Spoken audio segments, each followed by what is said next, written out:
ಓಂ ಶಾಂತಿ. ಸಾಕಾರ ಮುರಳಿ. ಇಂದಿನ ಡೇಟ್ ಆಗಿದೆ 22/8/26. मीठे बच्चे, विशाल बुद्धि बन बड़ों बड़ों की ಒಪಿನಿಯನ್ ले अनेक आत्मों का कल्याण करो. ತಂದೆ ತಿಳಿಸ್ತಾರೆ, ಮಧುರಾದ ಮಕ್ಕಳೇ, ವಿಶಾಲ ಬುದ್ಧಿ ಉಳ್ಳವರಾಗಿ ದೊಡ್ಡ ದೊಡ್ಡ ವ್ಯಕ್ತಿಗಳ ಅಭಿಪ್ರಾಯವನ್ನ ತಗೊಂಡು ಆತ್ಮಗಳ ಕಲ್ಯಾಣವನ್ನ ಮಾಡಿ. ಉನ್ಸೆ ಹಾಲ್ ಹಾದಿ ಲೇಕರ್ ಕೂ ಪ್ರದರ್ಶನಿಯ ಲಗಾವ್. ಅವರಿಂದ ಹಾಲ್ ತಗೊಂಡು ಚೆನ್ನಾಗಿ ಪ್ರದರ್ಶನಿಯನ್ನ ಹಾಕಿ. ಪ್ರಶ್ನೆ ಆಗಿದೆ, अभी तुम्हें कौन सी स्मृति आई है जिसका सिमरन करो तो कभी दुख नहीं होंगे. ಈಗ ತಮಗೆ ಯಾವ ಒಂದು ಸ್ಮೃತಿ ಬಂದಿದೆ, ಇದರ ಒಂದು ಸ್ಮೃತಿಯನ್ನ ಮಾಡೋದ್ರಿಂದ ಎಂದೂ ದುಃಖ ಆಗೋದೇ ಇಲ್ಲ.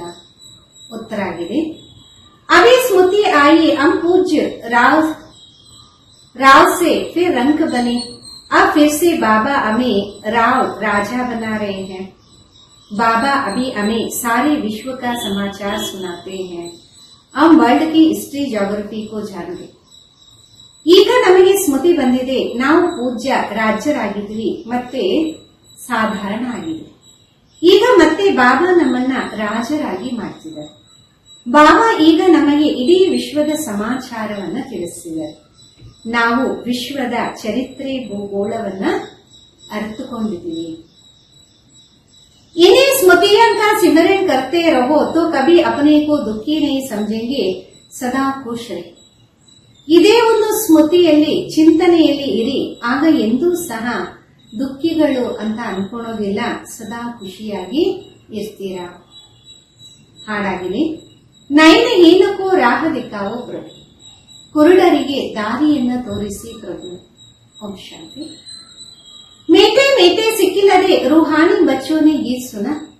बच्चे समझते हैं कि बाबा को मिलना व बाबा से वर्षा लेना बहुत सहज है. ಮಧುರಾತಿ ಮಧುರ ಅಗಲಿ ಹೋಗಿರುವ ಆತ್ಮೀಯ ಮಕ್ಕಳು ಹಾಡನ್ನ ಕೇಳೋದಲ್ಲ. ಮಕ್ಕಳಿಗೆ ಗೊತ್ತಾಗಿದೆ, ತಂದೆ ಸಿಕ್ಕಿದರೆ ತಂದೆಯಿಂದ ಆಸ್ತಿ ಪಡೆಯೋದು ಬಹಳ ಸಹಜ ಆಗಿದೆ. गाया भी जाता बाप से एक सेकंड में जीवन मुक्ति का वर्षा मिलना. जीवन मुक्ति माना सुख शांति संपत्ति आदि का वर्ष. ಗಾಯನ ಮಾಡಲಾಗತ್ತೆ, ತಂದೆಯಿಂದ 1 ಸೆಕೆಂಡ್ ಅಲ್ಲಿ ಜೀವನ್ ಮುಕ್ತಿಯ ಆಸ್ತಿ ಸಿಗುತ್ತೆ. ಜೀವನ್ ಮುಕ್ತಿ ಅಂದರೆ ಸುಖ ಶಾಂತಿ ಸಂಪತ್ತು ಎಲ್ಲದರ ಆಸ್ತಿಯಾಗಿದೆ.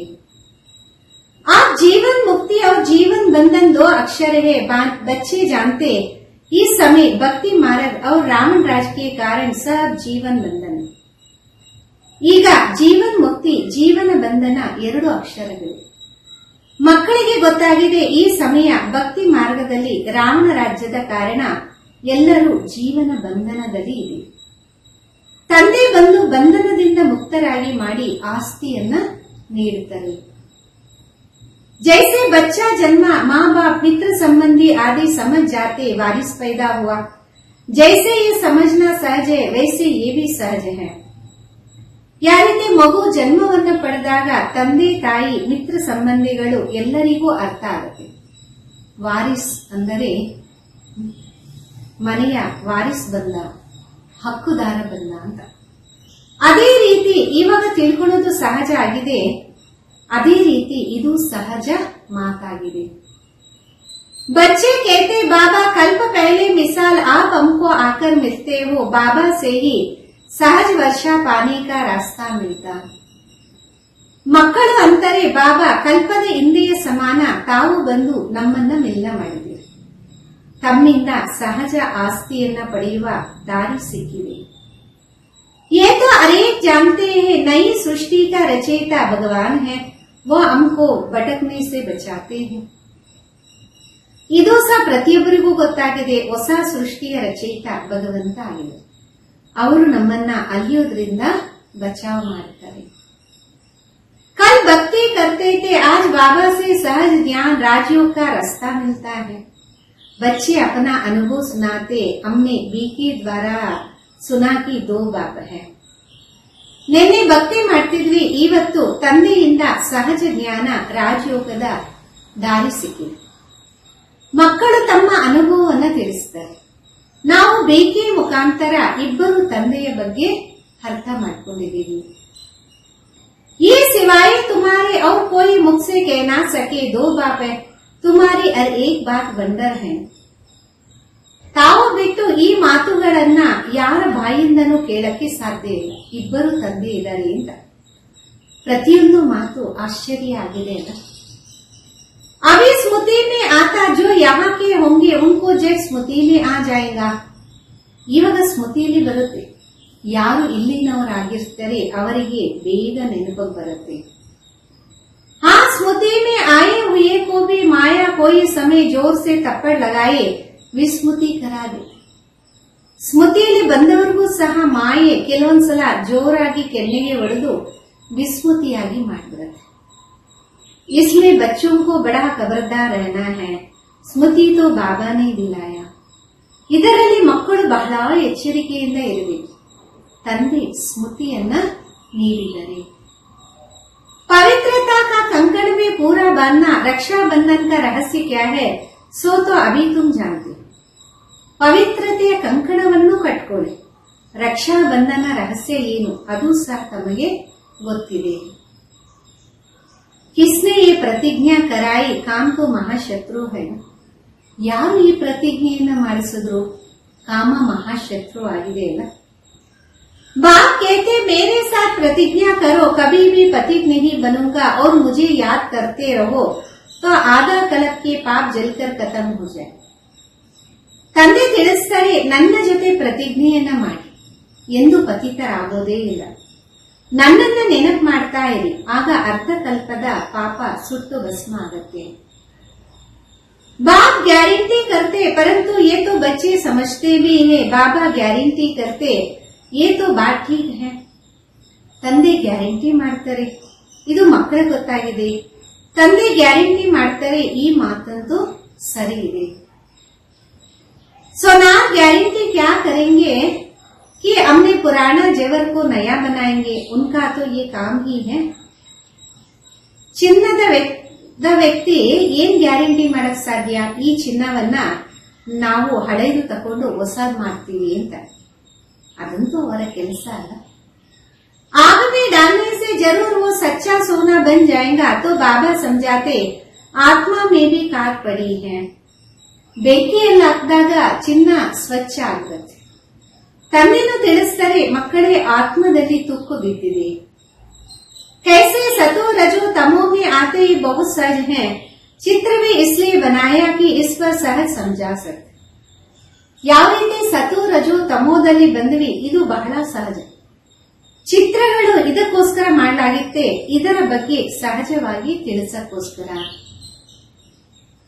यूनिवर्सिटी कॉलेज आदि में भी नक्शे होते हैं अनेक प्रकार के. तुम्हारे में भी ये नक्शे.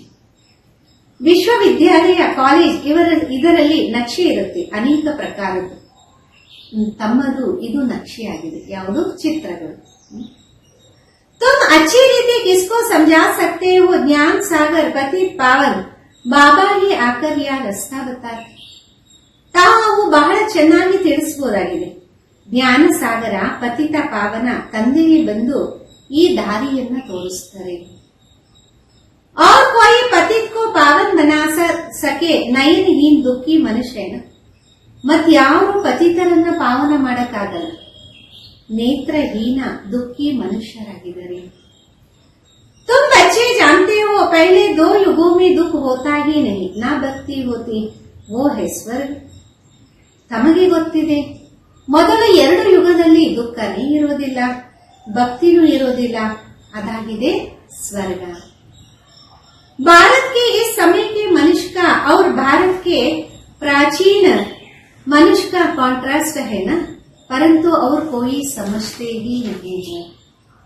ಭಾರತದ ಈ ಸಮಯದ ಮಾನವರು ಮತ್ತೆ ಭಾರತದ ಪ್ರಾಚೀನ ಮಾನವರಲ್ಲಿ ಎಷ್ಟೋ ವ್ಯತ್ಯಾಸ ಇದೆ, ಆದರೆ ಇದನ್ನ ಯಾರೂ ಸಹ ಅರ್ಥ ಮಾಡ್ಕೊಳ್ಳೋದಿಲ್ಲ. कितनी पूजा चलती कि जितना जितना जो साहूकार होते उतना देवी देवताओं के आगे जवर पहनते हैं. ಎಷ್ಟು ಪೂಜೆ ನಡೆಯುತ್ತೆ, ಎಷ್ಟೆಷ್ಟು ಧನವಂತರಾಗಿರ್ತಾರೆ ಅಷ್ಟು ದೇವಿ ದೇವತೆಗಳ ಮೇಲೆ ಒಡವೆಗಳನ್ನ ಧರಿಸ್ತಾರೆ. बाबा खुद अनुभवी है. बॉम्बे में लक्ष्मी नारायण का जो मंदिर है उनके ट्रस्टी ने लक्ष्मी नारायण के लिए हीरों का हार बनाया था. ಬಾಬಾ ಸ್ವಯಂ ಅನುಭವಿಯಾಗಿದ್ದಾರೆ. ಬಾಂಬೆಯಲ್ಲಿ ಲಕ್ಷ್ಮೀನಾರಾಯಣರ ಮಂದಿರ ಏನಿತ್ತು ಆ ಮಂದಿರದ ಟ್ರಸ್ಟಿ ಲಕ್ಷ್ಮೀನಾರಾಯಣರ ವಜ್ರ ವೈಡೂರ್ಯದ ಹಾರವನ್ನ ಹಾಕಿದ್ರು. बाबा को उस ट्रस्टी का नाम भी याद है.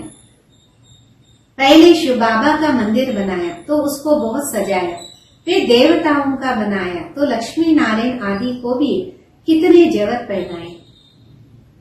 ಬಾಬಾಗೆ ಆ ಟ್ರಸ್ಟಿಯ ಹೆಸರು ಸಹ ನೆನಪಿದೆ. ಮೊಟ್ಟ ಮೊದಲು ಶಿವಬಾಬುರ ಮಂದಿರವನ್ನ ಮಾಡಿದ್ರು, ಅದನ್ನ ಅಲಂಕಾರ ಮಾಡಿದ್ರು, ಮತ್ತೆ ದೇವತೆಗಳದ್ದು ತಯಾರು ಮಾಡಿದ್ರು.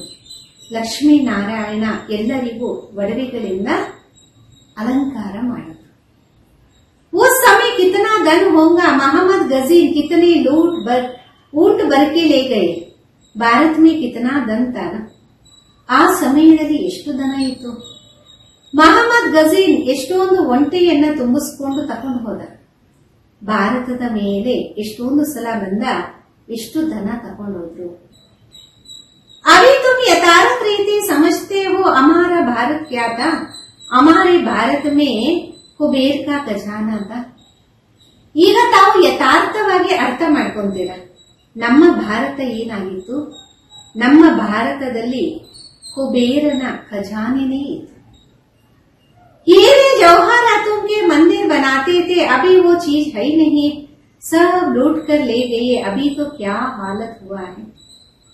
ವಜ್ರ ವೈಡೂರ್ಯದ ಮಂದಿರವನ್ನ ಮಾಡ್ತಿದ್ರು, ಇವಾಗ ಅಂತದೇನು ವಸ್ತು ಇಲ್ಲ, ಎಲ್ಲ ಲೂಟಿ ಮಾಡ್ಕೊಂಡು ಹೋದ್ರು. ಇವಾಗ ಎಂತಹ ಪರಿಸ್ಥಿತಿ ಆಗ್ಬಿಟ್ಟಿದೆ. तुम ही पूज्य रावते, फिर तुम ही 84 जन्म ले, पूरे रंग बने हो, ऐसे ऐसे बातें गड़ी गड़ी सिमरन करने. ನೀವೇ ಪೂಜ್ಯ ರಾಜರಾಗಿದ್ರಿ, ಮತ್ತೆ ತಾವು 84 ಜನ್ಮವನ್ನ ಪೂರ್ತಿ ಮಾಡಿ ಸಾಧಾರಣ ಆಗ್ಬಿಟ್ಟಿದೆ.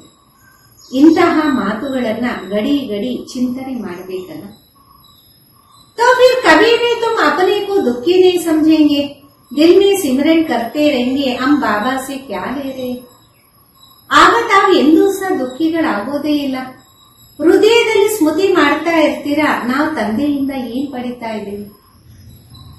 बाप आकर हमको सारे विश्व का समाचार सुनाते, ये वर्ल्ड की हिस्ट्री ज्योग्राफी कोई भी नहीं जानते. ತಂದೆ ಬಂದು ಇಡೀ ವಿಶ್ವದ ಸಮಾಚಾರವನ್ನು ತಿಳಿಸ್ತಾರೆ. ಈ ಪ್ರಪಂಚದ ಚರಿತ್ರೆ ಭೂಗೋಳ ಯಾರಿಗೂ ಗೊತ್ತಿಲ್ಲ. तुम जानते हो पहले एक धर्म एक राज एक मत एक ಭಾಷಾ थी, सभी सुखी थे. ತಮಗೆ ಗೊತ್ತಿದೆ, ಮೊದಲು ಒಂದು ಧರ್ಮ, ಒಂದು ರಾಜ್ಯ, ಒಂದು ಮತ, ಒಂದು ಭಾಷೆ ಇದೆ, ಎಲ್ಲರೂ ಸುಖಿಗಳಾಗಿದ್ದರು. पीछे ये आपस में लड़ने झगड़ने लगे और भारत टुकड़ा टुकड़ा होने लगे. पहले ऐसे नहीं था. ನಂತರ ಪರಸ್ಪರ ಜಗಳ ಕಲಹ ಮಾಡಿಕೊಂಡ್ರು. ಭಾರತ ಟುಕಡಾ ತುಂಡು ತುಂಡು ಆಯಿತು. ಮೊದಲು ಇದೇನೂ ಇರಲಿಲ್ಲ. वहां कोई भी किस्म का दुख नहीं था, बीमारी का नाम निशान नहीं था. ಅಲ್ಲಿ ಯಾವುದೇ ಪ್ರಕಾರದ ದುಃಖ ಇರಲಿಲ್ಲ, ಅನಾರೋಗ್ಯದ ಹೆಸರು ಇರಲಿಲ್ಲ. उसका नाम ही है स्वर्ग. तुमको अपनी स्मृति आई, ಅದರ ಹೆಸರೇ ಸ್ವರ್ಗ ಆಗಿದೆ. ತಮಗೆ ಈ ಒಂದು ನೆನಪು ಬಂತ. बरोबर कलप कलप हमको विस्मृति होती, फिर स्मृति में आते हैं. पहली एवज भूल हुई जो रचयिता और रचना को भूल. ಖಂಡಿತ ಕಲ್ಪ ಕಲ್ಪ ನಾವು ವಿಸ್ಮೃತಿಯಲ್ಲಿದ್ವಿ, ಮತ್ತೆ ಸ್ಮೃತಿಯಲ್ಲಿ ಬಂದ್ವಿ. ಮೊದಲನೇ ತಪ್ಪಾಗಿದೆ, ರಚಯಿತ ಮತ್ತು ರಚನೆಯನ್ನೇ ಮರ್ತೋದ್ವಿ. अभी तुम आदि मध्य अंत को जानते हो, सतयुग में भी ये नॉलेज नहीं होगा तो फिर परंपरा कैसे चलती. ಈಗಂತೂ ತಾವು ಆದಿ ಮಧ್ಯ ಅಂತ್ಯವನ್ನ ಅರ್ಥ ಮಾಡ್ಕೊಂಡಿದ್ದೀರಾ. ಸತ್ಯುಗದಲ್ಲಿ ಈ ಜ್ಞಾನ ಇರಲಿಲ್ಲ, ಮತ್ತೆ ಪರಂಪರೆ ಯಾವ ರೀತಿ ನಡೆಯಕ್ಕೆ ಸಾಧ್ಯ. उस समय मुख्य तो रजो लोग ही होते, ಋಷಿ ಮುನಿ ಥೋಡೆ ही होते, वे ದ್ವಾಪರ में आते. ಆ ಸಮಯದಲ್ಲಿ ಮುಖ್ಯವಾಗಿ ರಜೋ ಪ್ರಧಾನದ ಜನ ಇರ್ತಾರೆ. ಋಷಿ ಮುನಿಗಳು ಇರ್ತಾರೇನು, ಅವರು ದ್ವಾಪರದಲ್ಲಿ ಬರ್ತಾರೆ. ऋषि मुनि आदि को कान कान में राजा उनसे मिलता, राजा ही संभाल करते, क्योंकि फिर भी संन्यास करते हैं. ಋಷಿ ಮುನಿಗಳ ಆಹಾರ ಪಾನೀಯಗಳನ್ನ ರಾಜರಿಂದಲೇ ಸಿಗುತ್ತೆ. ರಾಜರೇ ಸಂಪಾದನೆಯನ್ನ ಮಾಡ್ತಾರೆ. ಯಾಕೆಂದರೆ ಸನ್ಯಾಸತ್ವವನ್ನ ಮಾಡ್ತಾರಲ್ಲ. प्राचीन भारत का प्राचीन राज्यों गाया जाता प्राचीन ಋಷಿ ಮುನಿ नहीं कहीं. ಪ್ರಾಚೀನ ಭಾರತದ ಪ್ರಾಚೀನ ರಾಜಯೋಗ ಅಂತ ತಿಳಿಸಲಾಗುತ್ತೆ. ಪ್ರಾಚೀನ ಋಷಿ ಮುನಿ ಅಂತ ಹೇಳಲ್ಲ. वो तो द्वापर में ही आते, वो राजाओं के आधार पर चलते हैं. ಅವರು ದ್ವಾಪರದಲ್ಲೇ ಬರ್ತಾರೆ, ರಾಜರ ಆಧಾರದಿಂದ ನಡೀತಾರೆ. कहते हैं हम रचयिता और रचना को नहीं जानते. बाबा कहते ये खुद ರಾಜ भी नहीं जानते. ಅಂತಾರೆ ನಾವು ರಚಯಿತ ಮತ್ತು ರಚನೆಯನ್ನ ತಿಳ್ಕೊಂಡಿಲ್ಲ. ತಂದೆ ಅಂತಾರೆ ನಾವು ಸ್ವಯಂ ರಾಜರನ್ನು ಸಹ ತಿಳ್ಕೊಂಡಿಲ್ಲ. इस दुनिया में कोई भी इस ज्ञान को नहीं जानते. अभी तुम बच्चे समझदार बनते. ಈ ಪ್ರಪಂಚದಲ್ಲಿ ಯಾರಿಗೂ ಈ ಜ್ಞಾನದ ಅರಿವಿಲ್ಲ. ಈಗ ತಾವು ಮಕ್ಕಳು ತಿಳುವಳಿಕೆ ಉಳ್ಳವರು ಆಗಿದ್ದೀರಾ. लक्ष्मी नारायण के मंदिर जो बनाते उसको तुम लिख सकते हो. इतने लाखों रुपया खर्चा कर मंदिर बनाया, परंतु उनकी जीवन कहानी का आपको पता है?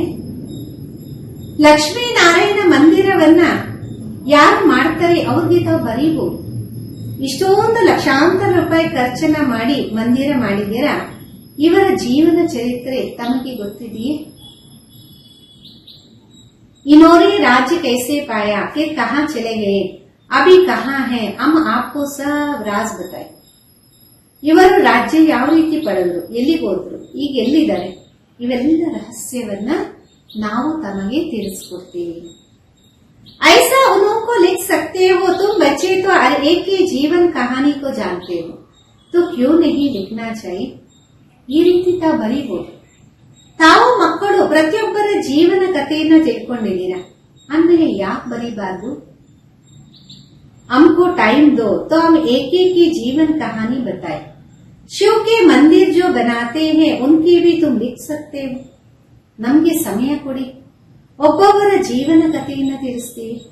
ಶಿವನ ಮಂದಿರವನ್ನು ಯಾರು ತಯಾರು ಮಾಡಿದರೆ ಅವರಿಗೂ ಇದನ್ನ ಬರೀಬಹುದಾಗಿದೆ. बनारस में शिव का मंदिर कितना बड़ा है, वहां भी ट्रस्टी लोग होंगे. कोशिश करनी चाहिए बड़ों को समझाए. बनारस ಅಲ್ಲಿ ಶಿವನ ಮಂದಿರ ಎಷ್ಟು ದೊಡ್ಡದಾಗಿದೆ, ಅಲ್ಲಿ ಟ್ರಸ್ಟಿಗಳು ಇರ್ತಾರಲ್ಲ, ಪ್ರಯತ್ನ ಮಾಡಬೇಕು, ದೊಡ್ಡ ದೊಡ್ಡ ವ್ಯಕ್ತಿಗಳಿಗೆ ತಿಳಿಸ್ಕೊಡ್ಬೇಕಂತೆ. बड़े आदमी समझ गए तो उनका आवाज बहुत होता, गरीब लोग जट सुन लेते. ದೊಡ್ಡ ವ್ಯಕ್ತಿಗಳು ಅರ್ಥ ಮಾಡ್ಕೊಂಡ್ರೆ ನಾಲ್ಕು ಕಡೆ ಪ್ರಚಾರ ಪ್ರಸಾರ ಆಗತ್ತೆ. ಬಡವರು ತಕ್ಷಣ ಜ್ಞಾನವನ್ನ ತಗೊಂಡ್ಬಿಡ್ತಾರೆ. मदद बड़ों की लेनी, ओपिनियन भी बड़ों को लिखती है, क्योंकि उनका आवाज भी मदद करता है. ಸಹಯೋಗ ದೊಡ್ಡವರಿಂದಲೇ ಪಡಿಬೇಕಾಗುತ್ತೆ. ಒಪಿನಿಯನ್ ದೊಡ್ಡವರಿಂದ ಬರೆಸ್ಕೋಬೇಕು. ಯಾಕೆಂದರೆ ಅವರ ಶಬ್ದ ನಾಲ್ಕು ಕಡೆ ಹೋದಾಗ ಬಹಳಷ್ಟು ಸಹಯೋಗ ಸಿಗುತ್ತೆ. वास्तव में वो इतना आवाज करते नहीं जितना होना चाहिए. तुम प्रेसिडेंट को भी समझाओ. ವಾಸ್ತವದಲ್ಲಿ ಅಷ್ಟೊಂದು ಪ್ರಚಾರ ಶಬ್ದವನ್ನು ಅವರು ಮಾಡೋದಿಲ್ಲ, ಎಷ್ಟು ಮಾಡಬೇಕು. ತಾವು ಪ್ರೆಸಿಡೆಂಟ್ಗೂ ಸಹ ತಿಳಿಸಿ. अच्छा भी कहते, चीफ मिनिस्टर गवर्नर आदि ओपिनियन करते, लिखते हैं ये बीके तो बहुत अच्छा सहज रास्ता ईश्वर से मिलने का बताते हैं. ಚೀಫ್ ಮಿನಿಸ್ಟರ್, ಗವರ್ನರ್, ಪ್ರೆಸಿಡೆಂಟ್ ಹೇಳ್ತಾರೆ ಬರೀರಿ, ಬರ್ಸಿ. ಬಿಕೆಸು ಬಹಳ ಸಹಜವಾದ ಈಶ್ವರನನ್ನ ಮಿಲನ ಮಾಡುವ ಬಗ್ಗೆ ತಿಳಿಸ್ಕೊಡ್ತಾರೆ. परंतु ईश्वर क्या चीज है ये कुछ भी नहीं समझते, सिर्फ उस समय कहते रास्ता बड़ा अच्छा है. ಆದ್ರೆ ಈಶ್ವರ ಯಾರು ಏನೂ ಅರ್ಥ ಮಾಡ್ಕೊಳಲ್ಲ. ಆ ಸಮಯದಲ್ಲಿ ಅಂದ್ಬಿಡ್ತಾರೆ ಈ ದಾರಿ ಬಹಳ ಚೆನ್ನಾಗಿದೆ. ಶಾಂತಿ मिलने का मार्ग अच्छा है, परंतु खुद नहीं समझते है ना. ಶಾಂತಿಯೇ ಸಿಗುವಂತ ಮಾರ್ಗ ಚೆನ್ನಾಗಿದೆ ಅಂತಾರೆ, ಆದರೆ ಸ್ವಯಂ ಅರ್ಥ ಮಾಡ್ಕೊಳಲ್ವಲ್ಲ. बाबा बड़ों को समझाने के लिए कहते, बड़े बड़े मनुष्य से बड़े जो नामी ग्रामी हॉल है वो ले लो. ಬಾಬಾ ದೊಡ್ಡ ವ್ಯಕ್ತಿಗಳಿಗೆ ತಿಳಿಸಕ್ಕೆ ಹೇಳ್ತಾರೆ, ದೊಡ್ಡ ದೊಡ್ಡ ವ್ಯಕ್ತಿಗಳಿಂದ ದೊಡ್ಡ ದೊಡ್ಡ ಹೆಸರುವಾಸಿಯಾಗಿರುವ ಹಾಲ್ ಅನ್ನ ತಗೊಳ್ಳಿ. बोलो हम बहुत मनुष्य के कल्याण के लिए प्रदर्शनी हमेशा के लिए रखना चाहते, सिर्फ एडवर्टाइज करनी है, ऐसे 50 या 100 हाल ले लीजिए. ತಿಳಿಸಿ, ನಾವು ಮನುಷ್ಯರ ಕಲ್ಯಾಣಕ್ಕೋಸ್ಕರ ಪ್ರದರ್ಶನಿ ಸದಾಗೋಸ್ಕರ ಇಲ್ಲಿ ನಡೆಸಬೇಕು ಅಂತ ಇಷ್ಟಪಡ್ತೀವಿ. ಸುಮ್ಮನೆ ಅಡ್ವರ್ಟೈಸ್ ಮಾಡ್ತೀವಿ. ಈ ರೀತಿ 50-100 ಹಾಲ್ ಅನ್ನ ತಗೋಬೇಕಾಗಿದೆ. भारत तो बहुत बड़ा है, एक एक शहर में 10-12 ಹಾಲ್ हो. ಭಾರತ ಅಂತೂ ಬಹಳ ದೊಡ್ಡಾಗಿದೆ. ಒಂದೊಂದು ಊರಲ್ಲಿ 10-12 ಹಾಲ್ ಅನ್ನ ಪಡೆದಿದೆ. अखबार में पढ़ जाए, इतने हॉलों में प्रदर्शनियां हो रही है, जिसको समझना है वो आकर समझे. ನ್ಯೂಸ್ ಪೇಪರ್ ಅಲ್ಲಿ ಬೀಳ್ಲಿ, ಇಷ್ಟು ಹಾಲುಗಳಲ್ಲಿ ಪ್ರದರ್ಶನಿಗಳನ್ನ ತಯಾರು ಮಾಡಲಾಗಿದೆ, ಯಾರು ಬೇಕು ಬಂದು ತಿಳಿದುಕೊಳ್ಳಿ. तो कितनों का कल्याण हो जाएगा, बच्चों को बड़ा विशाल बुद्धि रहना चाहिए. ಎಷ್ಟು ಜನಗಳ ಕಲ್ಯಾಣ ಆಗ್ಬಿಡತ್ತಲ್ಲ, ಮಕ್ಕಳಲ್ಲಿ ಬಹಳ ವಿಶಾಲ ಬುದ್ಧಿ ಇರಬೇಕು. सर्विस बच्चों को करनी चाहिए, बाप सब बच्चों को कहते प्रदर्शनियां बहुत जोर शोर से करो. ಸೇವೆ ಮಕ್ಕಳು ಮಾಡಬೇಕಾಗಿ ತಂದೆ ಮಕ್ಕಳಿಗೆ ತಿಳಿಸ್ತಾರೆ, ಪ್ರದರ್ಶನಿಯನ್ನ ಬಹಳ ಜೋರ್ದಾರಾಗಿ ಮಾಡಿ. बाबा तैयारी करा रहे हैं, बच्चों को कोशिश करनी चाहिए, ये सब समझने की बातें है ना. ತಂದೆ ತಯಾರು ಮಾಡಿಸ್ತಿದ್ದಾರೆ, ಮಕ್ಕಳು ಪ್ರಯತ್ನ ಮಾಡಬೇಕು. ಇವೆಲ್ಲ ಅರ್ಥ ಮಾಡಿಕೊಳ್ಳುವ ವಿಷಯ ಆಗಿದೆ. भगवान आते प्रजापिता ब्रह्मा द्वारा रचना रचते हैं प्रजा की, तो जरूर कितने ब्राह्मण रचते होंगे. ಭಗವಂತ ಬರ್ತಾರೆ, ಪ್ರಜಾಪಿತ ಬ್ರಹ್ಮನ ಮುಖಾಂತರ ರಚನೆಯನ್ನ ರಚಿಸ್ತಾರೆ ಪ್ರಜೆಗಳು. ಅಂದ ಮೇಲೆ ಖಂಡಿತ ಎಷ್ಟೊಂದು ಬ್ರಾಹ್ಮಣರನ್ನ ರಚಿಸ್ತಾರಲ್ಲ. ಆ ಫಿರ್ ರಚ ರಹೆ ಹೈ, ಕಿತನೆ ಬ್ರಾಹ್ಮಣ ಬ್ರಾಹ್ಮಣಿಯಾ, ಈಗ ಮತ್ತೆ ರಚಿಸ್ತಿದ್ದಾರೆ. ಎಷ್ಟೊಂದು ಬ್ರಾಹ್ಮಣಿಯರಿದ್ದೀರಾ. बाबा ये ब्राह्मण धर्म रचते हैं संगम पर, तुम प्रैक्टिकल में देख रहे हो, समझ रहे हो. ತಂದೆ ಈ ಬ್ರಾಹ್ಮಣ ಧರ್ಮವನ್ನ ರಚಿಸ್ತಾರೆ ಸಂಗಮದಲ್ಲಿ, ತಾವು ಪ್ರಾಕ್ಟಿಕಲ್ ನೋಡ್ತಿದ್ದೀರಾ, ಅರ್ಥ ಮಾಡ್ಕೊಂತಿದ್ದೀರಾ. ये बातें कोई शास्त्रों में नहीं, तुम बच्चे समझते हो. बाबा आते ही तब है जब पति दुनिया को पावन बनाना होता. ಈ ಮಾತುಗಳು ಯಾವುದೇ ಶಾಸ್ತ್ರದಲ್ಲಿ ಇಲ್ಲ. ತಾವು ಮಕ್ಕಳು ಅರ್ಥ ಮಾಡ್ಕೊಂತೀರಾ, ತಂದೆ ಬರೋದು ಆವಾಗ, ಯಾವಾಗ ಪತಿತ ಪ್ರಪಂಚವನ್ನ ಪಾವನ ಮಾಡಬೇಕಾಗತ್ತೆ. ये तो जानते हैं परमात्मा प्रजापिता ब्रह्मा द्वारा रचना रचते, परंतु कब रचते ये नहीं समझते. ಇದು ಗೊತ್ತಿದೆ, ಪರಮಾತ್ಮ ಪ್ರಜಾಪಿತ ಬ್ರಹ್ಮನಿಂದ ರಚನೆಯನ್ನ ರಚಿಸ್ತಾರೆ, ಆದ್ರೆ ಯಾವಾಗ ರಚಿಸ್ತಾರೆ ಇದು ಗೊತ್ತಿಲ್ಲ. वो समझते कोई नई रचना रचते होंगे, ब्रह्मा को तो सूक्ष्म वतन में समझते हैं ना. ಅವ್ರು ಅನ್ಕೊಂತಾರೆ ಹೊಸ ರಚನೆಯನ್ನ ರಚಿಸಬಹುದು ಅಂತ, ಬ್ರಹ್ಮನನ್ನ ಸೂಕ್ಷ್ಮ ವತನದಲ್ಲಿ ಇದ್ದಾರೆ ಅಂತ ಅನ್ಕೊಂಡ್ಬಿಡ್ತಾರೆ. अभी तुम समझते हो प्रजापिता ब्रह्मा तो यहाँ है, तुम सूक्ष्म वतन में जाते. ಇವಾಗ ನಿಮ್ಗೆ ಅರ್ಥ ಆಗಿದೆ, ಪ್ರಜಾಪಿತ ಬ್ರಹ್ಮ ಇಲ್ಲಿದ್ದಾರೆ, ತಾವು ಸೂಕ್ಷ್ಮ ವತನಕ್ಕೆ ಹೋಗ್ತೀರಾ. पवित्र बन फिर फरिश्ते बन जाते हो, साक्षात्कार करते हैं, बच्चे आकर सुनाते, वहां मूवी चलती. ಪವಿತ್ರರಾಗಿ ಫರಿಷ್ಠ ಆಗಿ ಹೋಗ್ತೀರಾ, ಸಾಕ್ಷಾತ್ಕಾರ ಮಾಡ್ತೀರಾ, ಮಕ್ಕಳಿಗೆ ಬಂದು ತಿಳಿಸ್ತೀರಾ, ಅಲ್ಲಿ ಸೈಗೆಯ ಭಾಷೆ ನಡೆಯುತ್ತೆ. वहां ही मूवी वर्ल्ड, तुमकी मूवी बाइस्कोप भी देखा था, अभी प्रैक्टिकल सब बातों को तुम जान चुके. ಅಲ್ಲಿ ಸೈಗೆಯ ಪ್ರಪಂಚ, ಸೈಗೆಯ ಫಿಲಿಮು ನೋಡ್ತಿದ್ರಿ, ಈಗ ಪ್ರಾಕ್ಟಿಕಲ್ ಅಲ್ಲಿ ಎಲ್ಲಾ ವಿಷಯಗಳು ಅರ್ಥ ಮಾಡ್ಕೊಂಡಿದ್ದೀರಿ. मूल वतन है साइलेंस वर्ल्ड, वहां आत्माएं रहती, सूक्ष्म वतन में सूक्ष्म शरीर भी. ಮೂಲ ವತನ ನಿಶಬ್ದ ಪ್ರಪಂಚ, ಅಲ್ಲಿ ಆತ್ಮಗಳು ಇರ್ತಾರೆ. ಸೂಕ್ಷ್ಮ ವತನದಲ್ಲಿ ಸೂಕ್ಷ್ಮ ಶರೀರ ಇರುತ್ತೆ.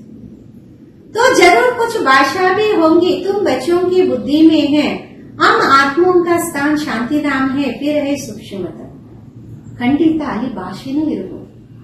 ತಮ್ಮ ಮಕ್ಕಳ ಬುದ್ಧಿಲಿದೆ, ನಾವು ಆತ್ಮಗಳು, ನಮ್ಮ ಸ್ಥಾನ ಶಾಂತಿಧಾಮ ಮತ್ತೆ ಸೂಕ್ಷ್ಮ ವತನ. वहां ब्रह्मा विष्णु शंकर कहते और ये है कलियुग और सत्युग है संगम. ಅಲ್ಲಿ ಬ್ರಹ್ಮ ವಿಷ್ಣು ಶಂಕರ ಇರ್ತಾರೆ. ಮತ್ತೆ ಇದಾಗಿದೆ ಕಲಿಯುಗ ಮತ್ತೆ ಸತ್ಯುಗ ಸಂಗಮ. यहाँ बाबा आते, यहाँ से तुम ब्राह्मण बन जाते हो, पियर घर और ससुर घर. ಇಲ್ಲಿ ತಂದೆ ಬರ್ತಾರೆ, ಇಲ್ಲಿ ತಾವು ಬ್ರಾಹ್ಮಣರಾಗ್ತೀರ. ಒಂದು ಕಡೆ ತಾಯಿ ಮನಿ, ಇನ್ನೊಂದು ಕಡೆ ಅತ್ತಿ. यहाँ दोनों तुम्हारे पियर है, बाप दाना दोनों मेहनत करते हैं बच्चों को बुलबुल बना. ಇಲ್ಲಿ ಎರಡೂ ಕಡೆ ತಾಯಿ ಬಾಪ್ ದಾದ ಇಬ್ಬರು ಶ್ರಮ ಮಾಡ್ತಾರೆ ಮಕ್ಕಳನ್ನ ಸುಂದರವಾದ ಹೂಗಳಾಗಿ ಮಾಡಕ್ಕೆ. मुसलमान भी कहते गार्डन ऑफ अल्लाह कराची में एक पठान था, वो सामने खड़ा होता था, देखते देखते गिर पड़ता था.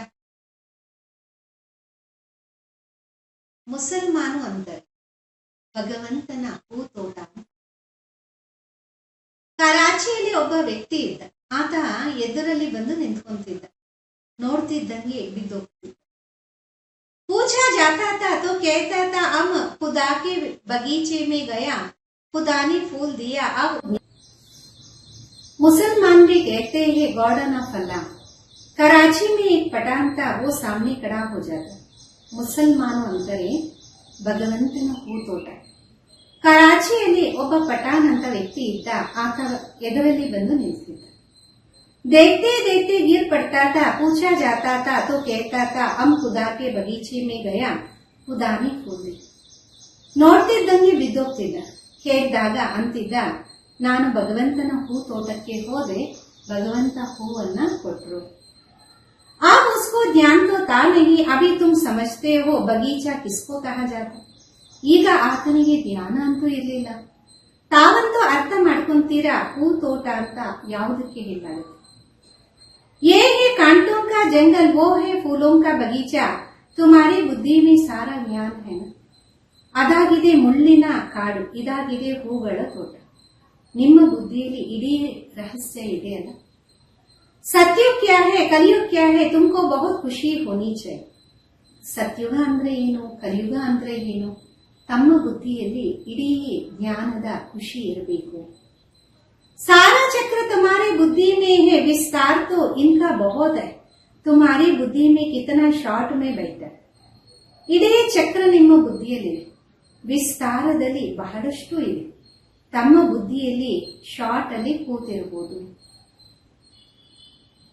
तुम बच्चों ने रचयिता बाप द्वारा रचयिता और रचना को जाना. ब्रह्मा को रचयिता नहीं कहेंगे, रचयिता एक है, बलिहारी भी एक है. ತಾವು ಮಕ್ಕಳು ರಚಯಿತ ತಂದೆಯ ಮುಖಾಂತರ ರಚಯಿತ ಮತ್ತೆ ರಚನೆಯನ್ನ ಅರ್ಥ ಮಾಡಿಕೊಂಡಿದ್ದಾರೆ. ಬ್ರಹ್ಮನಿಗೆ ರಚಯಿತ ಅಂತ ಹೇಳಲ್ಲ. ರಚಯಿತ ಒಬ್ಬರೇ ಆಗಿದರೆ ಬಲಿಹಾರಿ ಒಬ್ಬರ ಮೇಲೆ ಆಗಿದೆ. पहले पहले रचना ब्रह्मा की है, फिर कहेंगे श्री कृष्ण की. ब्रह्मा तो है, ब्राह्मण भी जरूर है. ಮೊಟ್ಟ ಮೊದಲು ರಚನೆ ಬ್ರಹ್ಮಂದು, ನಂತರ ಶ್ರೀಕೃಷ್ಣನ್. ಬ್ರಹ್ಮನು ಇದ್ದಾರೆ, ಬ್ರಾಹ್ಮಣರು ಖಂಡಿತ ಬೇಕಾಗಿದೆ. पांडवों को ब्राह्मण नहीं समझेंगे, ब्रह्मा द्वारा ब्राह्मण च. ಪಾಂಡವರಿಗೆ ಬ್ರಾಹ್ಮಣರು ಅಂತ ಹೇಳಲ್ಲ, ಬ್ರಹ್ಮನ ಮುಖಾಂತರ ಬ್ರಾಹ್ಮಣರು ಬೇಕು. ये है रूहानी यज्ञ, इसको स्पिरिचुअल नॉलेज कहा जाता. रूह को वही बात ज्ञान दे. ಇದಾಗಿದೆ ಆತ್ಮಿಕ ಯಜ್ಞ, ಇದಕ್ಕೆ ಆಧ್ಯಾತ್ಮಿಕ ಜ್ಞಾನ ಅಂತ ಹೇಳಲಾಗುತ್ತೆ. ಆತ್ಮಕ್ಕೆ ತಂದೆ ಜ್ಞಾನವನ್ನ ನೀಡ್ತೀರ. तुम जानते हो हमको मनुष्य नहीं पढ़ाते, सभी आत्माओं को बाप पढ़ाते हैं. ತಮಗೆ ಗೊತ್ತಿದೆ, ನಮಗೆ ಮನುಷ್ಯರು ಓದಿಸ್ತಿಲ್ಲ, ಆತ್ಮಗಳಿಗೆ ತಂದೆ ಓದಿಸ್ತಿಲ್ಲ. कहते भी है ब्रह्मा द्वारा स्थापना, कृष्ण के लिए थोड़े ही कहेंगे, वो तो हो भी ना सके. ಅಂದರೆ ಬ್ರಹ್ಮನಿಂದ ಸ್ಥಾಪನಾ, ಕೃಷ್ಣನಿಗೆ ಹೇಳೋದಿಲ್ಲ. ಕೃಷ್ಣ ಅಂತೂ ಆಗೋದಕ್ಕೆ ಸಾಧ್ಯನೇ ಇಲ್ಲ. ब्रह्मा द्वारा स्थापना कौन कराते, क्या कृष्ण नहीं परमपिता परमात्मा. ಬ್ರಹ್ಮನಿಂದ ಸ್ಥಾಪನೆ ಯಾರು ಮಾಡಿಸ್ತಾರೆ? ಶ್ರೀಕೃಷ್ಣ ಅಂತೂ ಅಲ್ಲ, परमपिता परमात्मा आಗುತ್ತೆ. विष्णु द्वारा पालना, ब्रह्मा और विष्णु का कितना पार्ट है? ವಿಷ್ಣುವಿಂದ ಪಾಲನೆ. ಬ್ರಹ್ಮ ಮತ್ತು ವಿಷ್ಣು ಎಂದು ಎಷ್ಟೊಂದು ಪಾತ್ರ ಇದೆ. ब्रह्मा मुख वंशावली, फिर उसका जाकर विष्णु के देवता बनते. ब्रह्मा सो विष्णु, विष्णु सो ब्रह्म. ಬ್ರಹ್ಮ ಮುಖ ವಂಶಾವಳಿ ಮತ್ತೆ ಹೋಗಿ ವಿಷ್ಣುಪುರಿಯ ದೇವತೆ ಆಗ್ತಾರೆ. ब्रह्मने विष्णु, विष्णुने ब्रह्म ಆಗ್ತಾರೆ.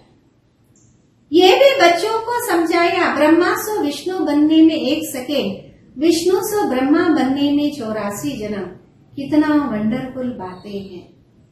ಇದು ಸಹ ಮಕ್ಕಳಿಗೆ ತಿಳಿಸಲಾಗಿದೆ.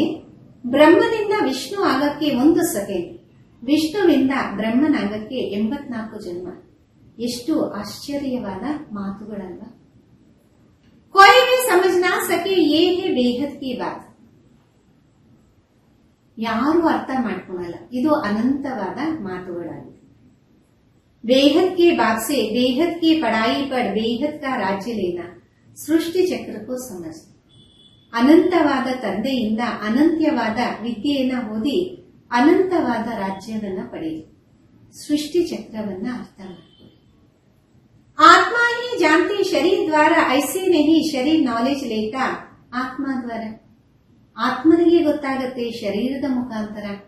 ಆ ರೀತಿ ಎಲ್ಲ ಶರೀರ ಜ್ಞಾನವನ್ನ ಪಡೆಯುತ್ತೆ ಆತ್ಮದ ಮುಖಾಂತರ ಇಲ್ಲ. ಆತ್ಮ ನಾಲೆಜ್ ಲೇತೆ ತುಮಕೋ ಕಿತನಿ ಖುಷಿ ಹೋನಿ ಚಾಹಿಯೆ. ಆತ್ಮನೇ ಜ್ಞಾನವನ್ನ ಪಡೆಯುತ್ತೆ, ತಮಗೆ ಎಷ್ಟು ಖುಷಿ ಇರಬೇಕು. ये आंतरिक गुप्त खुशी होनी चाहिए. पढ़ाई के संस्कार आत्मा में है. ये ಆಂತರಿಕ ಗುಪ್ತ ಖುಷಿ ಇರಬೇಕು. ಆತ್ಮಕ್ಕೆ ಜ್ಞಾನ ಇದೆಯಲ್ಲ. दुख भी आत्मा को होता, कहते हमारी आत्मा को दुखी मत करो. ದುಃಖನು ಆತ್ಮಕ್ಕೆ ಆಗತ್ತೆ. ಹೇಳ್ತಾರಲ್ಲ, ನನ್ನ ಆತ್ಮಕ್ಕೆ ದುಃಖವನ್ನ ಕೊಡ್ಬೇಕು. ये आंतरिक गुप्त खुशी होनी चाहिए. पढ़ाई के संस्कार आत्मा में है. ये ಆಂತರಿಕ ಗುಪ್ತ ಖುಷಿ ಇರಬೇಕು. ವಿದ್ಯೆಯ ಸಂಸ್ಕಾರ ಆತ್ಮದಲ್ಲೇ ಇರುತ್ತೆ. बच्चों को आप कितनी रोशनी मिलती, तुमको खुशी रहती है ना. ಮಕ್ಕಳಿಗೆ ಈಗ ಎಷ್ಟೊಂದು ಬೆಳಕು ಸಿಗತ್ತೆ, ತಮಗೆ ಖುಷಿ ಇದೆಯಲ್ಲ. सागर से रिफ्रेश हो, बादलों को मिलाकर वर्षा बरसानी है. ಸಾಗರನಿಂದ ರಿಫ್ರೆಶ್ ಆಗಿ ಮೋಡಗಳು ತುಂಬಿಕೊಂಡು ಮತ್ತೆ ಮಳೆಯನ್ನ ಸುರಿಸಬೇಕಾಗಿದೆ. आपस में मिलकर प्रदर्शनी आदि तैयारी करने में मदद करो. शौक होना चाहिए, सर्विस सर्विस और सर्विस. ಪರಸ್ಪರ ಮಿಲನ ಆಗಿ ಪ್ರದರ್ಶನಿಯ ತಯಾರಿ ಮಾಡೋದ್ರಲ್ಲಿ ಸಹಯೋಗ ಮಾಡಿ. ಆಸಕ್ತಿ ಇರಬೇಕು. ಸೇವೆ ಸೇವೆ ಮತ್ತು ಸೇವೆನೇ ಇರಬೇಕು. अच्छा, मीठे मीठे सिखिलदे बच्चों प्रति माता पिता बाप दादा का याद प्यार और गुड मॉर्निंग. रूहानी बाप की रूहानी बच्चों को नमस्ते. हम रूहानी बच्चों की रूहानी माता पिता बाप दादा को याद प्यार गुड मॉर्निंग और नमस्ते. धारणೆಗೋಸ್ಕರ ಮುಖ್ಯ ಸಾರ. ಮೊದಲನೇದು, बाप द्वारा मिली हुई ज्ञान का सिमरन कर अपार खुशी में रहे. ತಂದೆ ಮುಖಾಂತರ ಸಿಕ್ಕಿರುವಂತಹ ಜ್ಞಾನದನ್ನ ಚಿಂತನೆ ಮಾಡ್ತಾ ಅಪಾರ ಖುಷಿಯಲ್ಲಿ ಇರಬೇಕು. ವಿಶಾಲ್ ಬುದ್ಧಿವನ್ ಜೋರ್ ಶೋರ್ ಸೇ ಸರ್ವಿಸ್ ಕರು. ವಿಶಾಲ ಬುದ್ಧಿಯವರಾಗಿ ಬಹಳ ಜೋರಾಗಿ ಸೇವೆಯನ್ನ ಮಾಡಿ. ಎರಡನೇದು, ಬಾಪ್ ದ್ವಾರ ಜೋ ಸ್ಮೃತಿ ಮಿಲಿ ಉಸೆ ವಿಸ್ಮೃತಿ ಮೇ ನಹಿ ಲಾನ. ತಂದೆಯ ಮುಖಾಂತರ ಏನು ಸ್ಮೃತಿ ಸಿಕ್ಕಿದೆ ಅದನ್ನು ವಿಸ್ಮೃತಿಯಲ್ಲಿ ತರಬೇಕು. पवित्र रहने की जो बाबा से प्रतिज्ञा की उसे पूरा निभाए. ಪವಿತ್ರರಾಗುವ ತಂದೆಯ ಮುಖಾಂತರ ಏನು ಪ್ರತಿಜ್ಞೆ ಮಾಡಿದ್ದೀರಾ ಅದನ್ನ ಪೂರ್ತಿ ನಿಭಾಯಿಸಿ. वरदान, न्यायपन के अभ्यास द्वारा फरिश्ते रूप का साक्षात्कार कराने वाले निरंतर सहज योगी व. ಅತೀತರಾಗುವ ಅಭ್ಯಾಸದ ಮುಖಾಂತರ ಫರಿಷ್ಠಾ ರೂಪದ ಸಾಕ್ಷಾತ್ಕಾರವನ್ನ ಮಾಡಿಸುವಂತವರು ನಿರಂತರ ಸಹಜ ಯೋಗಿ ಭವ. जैसे कोई भी वस्त्र धारण करना वो ना करना अपने हाथ में होता, ऐसा अनुभव ಈ ಶರೀರ ರೂಪಿ ವಸ್ತ್ರ में. ಯಾವ ರೀತಿ ವಸ್ತ್ರಗಳನ್ನ ಧಾರಣೆ ಮಾಡೋದು ಮಾಡದಿರೋದು ನಮ್ಮ ಕೈಯಲ್ಲಿರುತ್ತೆ, ಅದೇ ರೀತಿ ಅನುಭವ ಈ ಶರೀರ ರೂಪಿ ವಸ್ತ್ರದ ಜೊತೆಗೂ ಇರಲಿ. जैसे वस्त्र को धारण करके कार्य किया, कार्य पूरा होते ही वस्त्र से न्यारे हुए. ಯಾವ ರೀತಿ ವಸ್ತ್ರವನ್ನ ಧಾರಣೆ ಮಾಡಿ ಕಾರ್ಯವನ್ನ ಮಾಡಿದ್ವಿ, ಕಾರ್ಯ ಪೂರ್ತಿ ಆಯಿತು ವಸ್ತ್ರದಿಂದ ಅತೀತರಾಗಿ. शरीर और आत्मा दोनों का न्यारापन चलते फिरते अनुभव हो तब कहेंगे निरंतर सहज योग. ಶರೀರ ಮತ್ತು ಆತ್ಮ ಎರಡರ ಅತೀತತನದ ಅನುಭವ ನಡೀತಾ ಓಡಾಡ್ತಾ ಆಗ್ತಾ ಇರುತ್ತೆ. ಆಗ ತಿಳಿಸಲಾಗತ್ತೆ ನಿರಂತರ ಸಹಜ ಯೋಗಿ. ऐसे डिटैच रहने वाले बच्चों द्वारा अनेक आत्माओं के फरिश्ता रूप और भविष्य राज्य पद के साक्षात्कार होंगे. अंत में इस सर्विस से ही प्रभाव निकले. ಈ ರೀತಿ ಡಿಟ್ಯಾಚ್ ಆಗುವ ಮಕ್ಕಳ ಮುಖಾಂತರ ಅನೇಕ ಆತ್ಮಗಳಿಗೆ ಫರಿಷ್ಠಾ ರೂಪ ಮತ್ತೆ ಭವಿಷ್ಯತ್ತಿನ ರಾಜ್ಯ ಪದವಿಯ ಸಾಕ್ಷಾತ್ಕಾರ ಆಗುತ್ತೆ. ಅಂತ್ಯದಲ್ಲಿ ಇದೇ ಸೇವೆಯ ಪ್ರಭಾವ ಹರಡುತ್ತೆ. ಸ್ಲೋಗನ್ ಆಗಿದೆ, ಸಂಗಮ್ ಕಾ ಏಕ್ ಸೆಕೆಂಡ್ ಬಿ ವ್ಯರ್ಥ ಗವಾನ ಅರ್ಥಾತ್ ಏಕ್ ವರ್ಷ ಗವಾನ. ಸಂಗಮದ 1 ಸೆಕೆಂಡು ವ್ಯರ್ಥ ಮಾಡೋದು ಅಂದರೆ 1 ವರ್ಷದ ಸಮಾನ ಆಗಿದೆ. ಅವ್ಯಕ್ತ ಇಶಾರೆ. अपवित्रता के बीज को भी समाप्त कर संपूर्ण स्वच्छ पवित्र बन. ಅಪವಿತ್ರತೆಯ ಬೀಜವನ್ನು ಸಮಾಪ್ತಿ ಮಾಡಿ ಸಂಪೂರ್ಣ ಸ್ವಚ್ಛ ಪವಿತ್ರರಾಗಿ. ब्राह्मण जीवन का जो आंतरिक वर्षा सदा सुख स्वरूप, शांत स्वरूप, मन की संतुष्टता, उसका अनुभव करने के लिए मन की पवित्रता चाहिए. ಬ್ರಾಹ್ಮಣ ಜೀವನದ ಆಂತರಿಕ ಆಸ್ತಿ ಸದಾ ಸುಖ ಸ್ವರೂಪ, ಶಾಂತ ಸ್ವರೂಪ, ಮನಸ್ಸಿನ ಸಂತುಷ್ಟತೆ. ಅದರ ಅನುಭವ ಮಾಡಕ್ಕೋಸ್ಕರ ಮನಸ್ಸಿನ ಪವಿತ್ರತೆ ಅವಶ್ಯಕತೆ ಇದೆ. ಜಮಾ करने की विधि मनसा वाचा कर्मणा पवित्रता, ಫೌಂಡೇಶನ್ ಪವಿತ್ರತಾ. ಜಮಾ ಮಾಡಿಕೊಳ್ಳುವ ವಿಧಾನ ಮನಸಾ ವಾಚಾ ಕರ್ಮಣ ಪವಿತ್ರತೆ, ಫೌಂಡೇಶನ್ ಪವಿತ್ರತೆ ಆಗಿದೆ. सेवा में सफलता का आधार भी पवित्रता है. संकल्प बोल और कोई भी भाव मिक्स ना हो.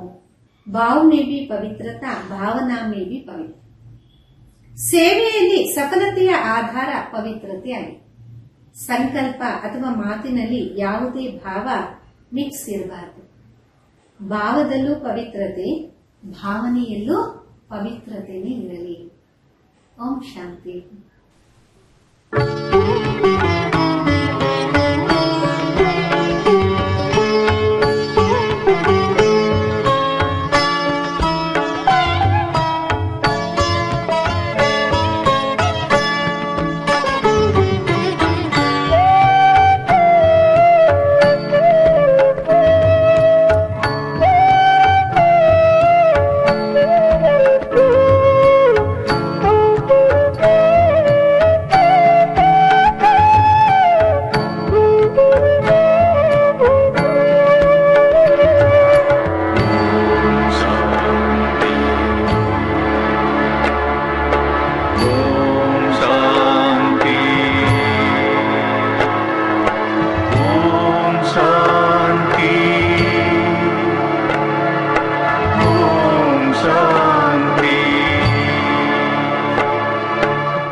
ಆದಿಯ ಮಂತ್ರವು ಅಂತ್ಯದ ಮಂತ್ರವು. ಓಂ ಶಾಂತಿ ಓಂ ಶಾಂತಿ. ಆದಿಯ ಮಂತ್ರವು ಅಂತ್ಯದ ಮಂತ್ರವು. ಓಂ ಶಾಂತಿ ಓಂ ಶಾಂತಿ. ಇದುವೇ ಸತ್ಯ ಶಾಂತಿ, ಸತ್ಯ ಶಾಂತಿ, ಅವಿನಾಶಿ ಶಾಂತಿ, ನಿತ್ಯ ಶಾಂತಿ, ನಿತ್ಯ ಶಾಂತಿ. ಶಾಂತಿ ಓಂ ಶಾಂತಿ ಓಂ ಶಾಂತಿ ಓಂ ಶಾಂತಿ ಓಂ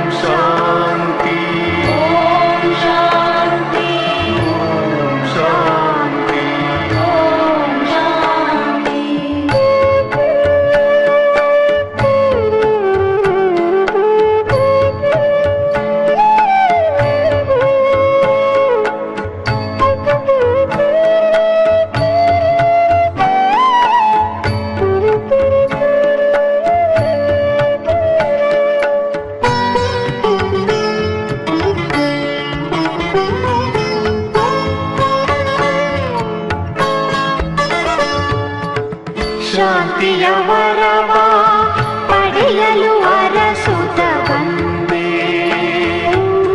ಭ್ರಾಂತಿಯಲ್ಲಿ ಗುಡಿಗುಂಡಾರವ ಅಲೆಯುತ್ತ ಬಂದೆ. ಶಾಂತಿಯ ವರವ ಪಡೆಯಲು ಅರಸುತ್ತ ಬಂದೆ. ಭ್ರಾಂತಿಯಲ್ಲಿ ಗುಡಿಗುಂಡಾರವ ಅಲೆಯುತ್ತ ಬಂದೆ. ಶಾಂತಿಯ ಹನಿ ಹನಿಯಾದರೂ ಎಲ್ಲಿರುವುದು ಎಂದು, ಶಾಂತಿಯ ಹನಿ ಹನಿಯಾದರೂ ಎಲ್ಲಿರುವುದು ಎಂದು ಕ್ಷಣಗಳು ದಿನಗಳು ವರುಷಗಳ ಕಳೆದೆನು. ವರುಷಗಳ ಕಳೆದೆನು.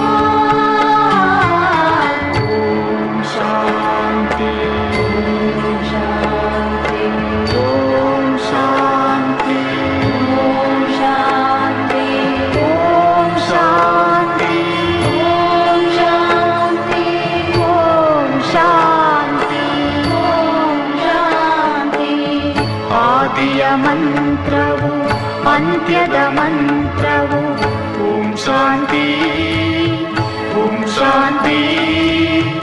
ಇದುವೇ ಸತ್ಯ ಶಾಂತಿ ಸತ್ಯ ಶಾಂತಿ. ಅವಿನಾಶಿ ಶಾಂತಿ ನಿತ್ಯ ಶಾಂತಿ ನಿತ್ಯ ಶಾಂತಿ.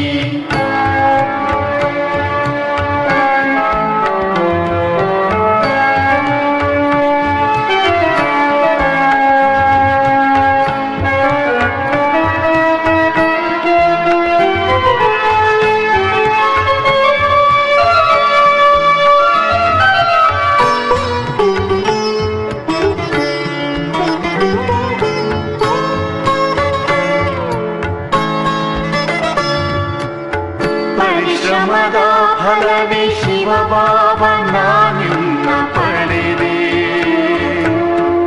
ನಿನ್ನ ಅರಿತು ಸತ್ಯ ಶಾಂತಿ ಮಾರ್ಗವ ಕಂಡೆ. ಪರಿಶ್ರಮದ ಫಲವೇ ಶಿವ ಬಾಬಾ ನಿನ್ನ ಪಡೆದೆ.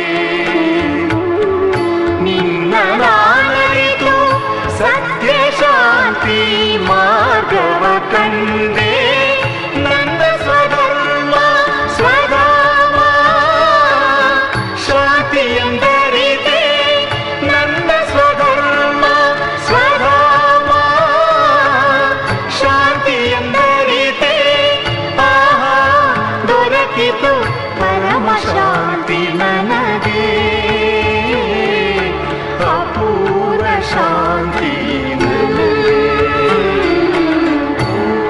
ಶಾಂತಿ ಓಂ ಶಾಂತಿ ಓಂ ಶಾಂತಿ ಓಂ ಶಾಂತಿ ಓಂ ಶಾಂತಿ ಓಂ ಶಾಂತಿ ಓಂ ಶಾಂತಿ ಓಂ ಶಾಂತಿ.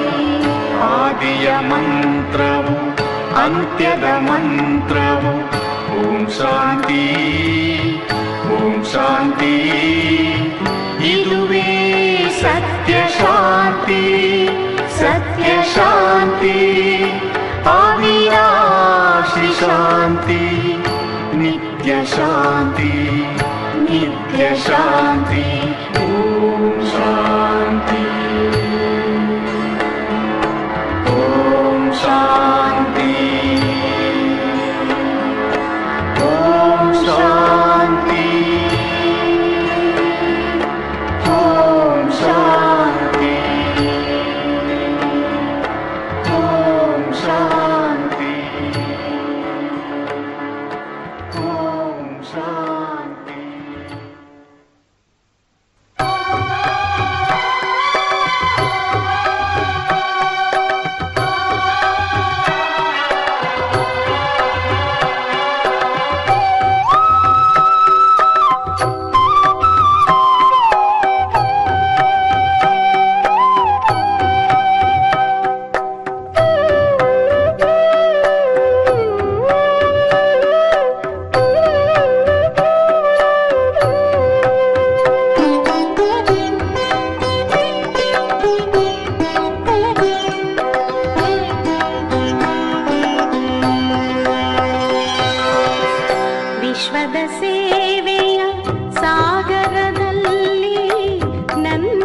ಜೀವನ ದೋಣಿ ತೇಲಿ ತೇಲಿ ಸಾಗುತ್ತಿದೆ ಬಾಬಾ,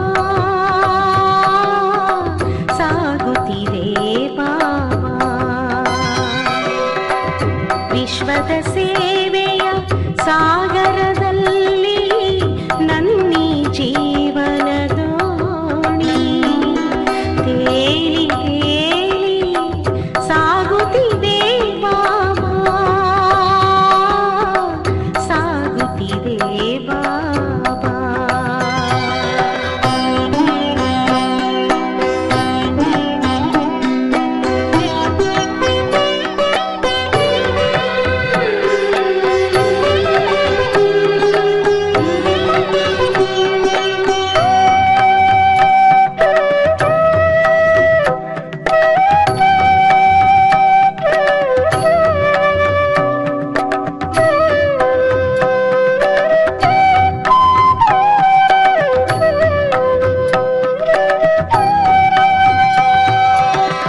ಗುರಿದಡ ಸೇರಲು ನಾಗೆಯನೇರಿದೆ, ನಾವಿಕನಾಗಿ ನೀ ಬಳಿ ಬಂದೆ.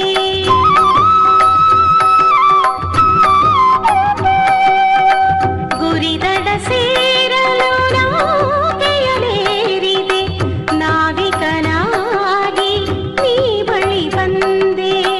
ನಿನ್ನ ಕೈಯಲ್ಲಿ ನಾ ಕೈರಿಸಿದೆ, ನಿನ್ನ ಕೈಯಲ್ಲಿ ನಾ ಕೈರಿಸಿದೆ. ನಿನ್ನ ಜೊತೆಯಲ್ಲಿ ನಾ ಜೊತೆಯಾಗಿ ನಿರ್ಭಯದಿ ನಾ ನಡೆವೆ ಬಾಬಾ, ನಿರ್ಭಯದಿ ನಾ ನಡೆವೆ ಬಾಬಾ. ವಿಶ್ವದ ಸೇವೆಯ ಸಾಗರದಲ್ಲಿ ನನ್ನಿ ಜೀವನ ದೋಣಿ ತೇಲಿ ತೇಲಿ ಸಾಗುತ್ತಿದೆ ಬಾಬಾ, ಸಾಗುತ್ತಿದೆ ಬಾಬಾ.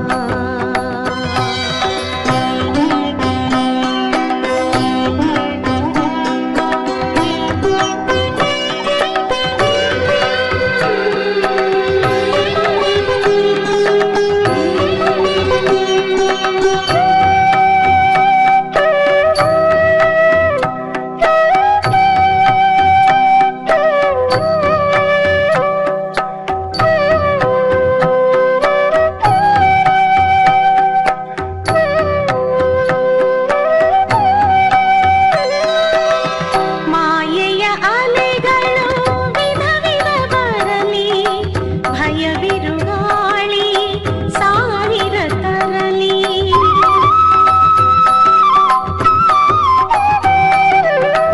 ಮಾಯೆಯ ಅಲೆಗಳು ವಿಧ ವಿಧ ಬರಲಿ, ಭಯ ಬಿರುಗಾಳಿ ಸಾವಿರ ತರಲಿ. ಸಾವಿನ ಸುಳಿಯು ಎದುರಲೇ ಇರಲಿ, ಸಾವಿನ ಸುಳಿಯು ಎದುರಲೇ ಇರಲಿ. ದೃಢ ನಿಶ್ಚಯವು ನನ್ನದು, ಮುಳುಗಿಸಿ ನೀನೆಂದು ಬಾಬಾ, ಮುಳುಗಿಸಿ ನೀನೆಂದು. ವಿಶ್ವದ ಸೇವೆಯ ಸಾಗರದಲ್ಲಿ ನನ್ನಿ ಜೀವನ ದೋಣಿ ತೇಲಿ ತೇಲಿ ಸಾಗುತ್ತಿದೆ ಬಾಬಾ, ಸಾಗುತ್ತಿದೆ ಬಾಬಾ.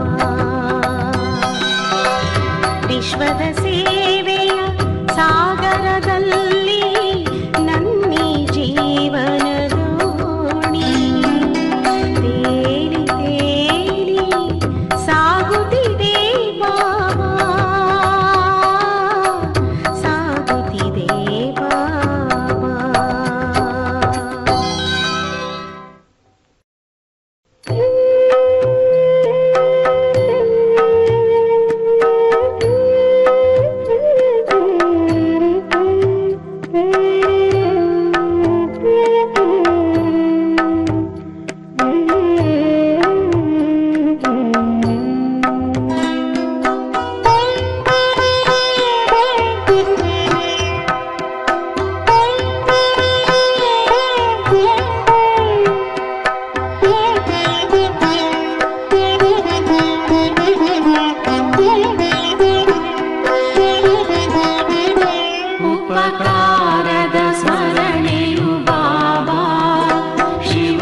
ಬಣ್ಣಿಸಲಿ ನೀನೊಲಿದಿಹ ಮನದಾನಂದ ಏನೆಂದು ನಾನಿನ್ನ ಬಣ್ಣಿಸಲಿ ಉಪಕಾರದ ಸ್ಮರಣೆಯು ಬಾಬಾ ಶಿವ ಬಾಬಾ ಏನೆಂದು ನಾನಿನ್ನ ಹಾಡಲಿ